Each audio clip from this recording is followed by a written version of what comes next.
Israel versus फिलिस्तीन की जंग के बीच सूर्य और चंद्र ग्रहण से आएगा विनाश? क्या है सूर्य और चंद्र ग्रहण से विश्व युद्ध का कनेक्शन? क्या इस जंग के साथ ही खत्म हो जाएगा कलयुग? देखते रहें सिर्फ द कर्मा। नमस्कार, मैं आपके साथ रूपाली गुप्ता। इजराइल और फिलिस्तीन में छिड़ी इस भीषण जंग से इस वक्त पूरी दुनिया पर जंग का खतरा मंडरा रहा है।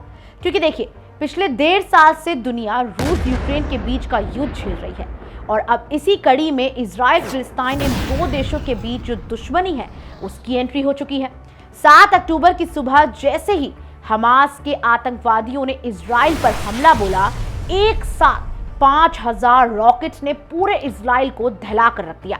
धमाकों के बीच चारों तरफ खतरे के सायरन बजते रहे और ऊपर से जमीन, हवा, समुद्र के जरिए इजरायलियों पर हमास के आतंकियों का ताबड़तोड़ हमला हुआ। बेंजामिन नेतन्याहू की सरकार और यहां तक कि मुल्क की सबसे ताकतवर खुफिया एजेंसी मोसाद दोनों में से कोई भी इतने बड़े खतरे को भांप नहीं पाया। और अब देखिए, इजराइल भी हमले का ऐलान कर चुका है, खुलकर यह बोल चुका है कि इसकी भारी कीमत चुकानी पड़ेगी। और ऐसे में दुनिया दो गुटों में पूरी तरह से बट चुकी है। अब देखिए, अमेरिका समेत यूरोप इजराइल का समर्थन कर रहे हैं, इसमें भारत भी है। दूसरी तरफ खाड़ी देश हमास के साथ खड़े हुए नजर आ रहे हैं। लेकिन इस जंग के बीच पड़ रहे सूर्य और चंद्र ग्रहण ने कैसे पूरी दुनिया के लिए खतरे की घंटी बजा दी है, ये मैं आपको आज बताऊंगी। आप देखते रहे हमारी ये वीडियो।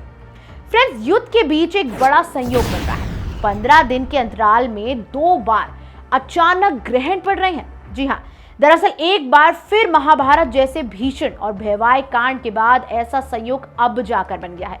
ज्योतिषों और भविष्यकर्ताओं के मुताबिक 15 दिनों के अंतराल में, या फिर कहें कि एक पक्ष में ही 2 ग्रहणें यानी कि सूर्य और चंद्र ग्रहण पड़ने का संयोग महाभारत के बाद अब यानी 2023 में बन रहा है।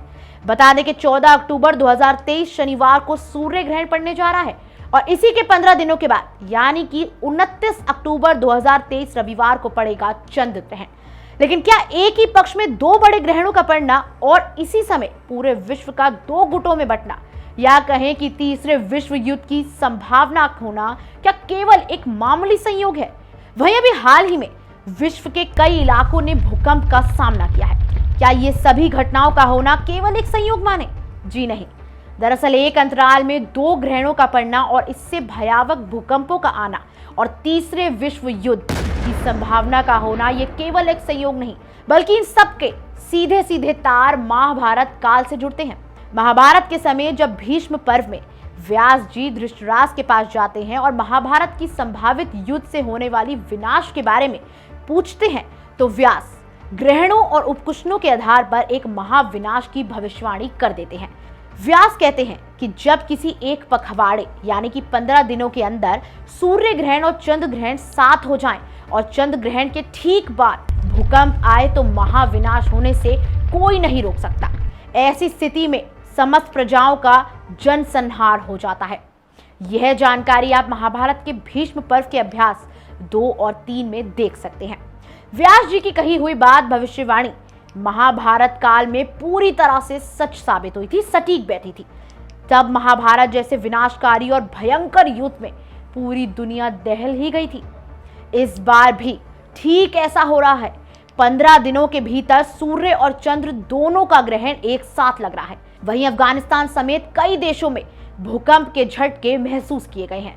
इजराइल और फिलिस्तीन में छिड़ी इस भीषण जंग से वैश्विक युद्ध जैसी अनुकूल परिस्थितियां भी बन रही हैं। इसी बीच यूक्रेन रूस का युद्ध एक नए मोड़ पर है। पूरे विश्व में महामंदी हो चुकी है और इस दौरान कोरोना महामारी का होना, यूरोप दिवालिया होने की कगार पर है। अमेरिका के आर्थिक साख को चीन, भारत चुनौती दे रहे हैं।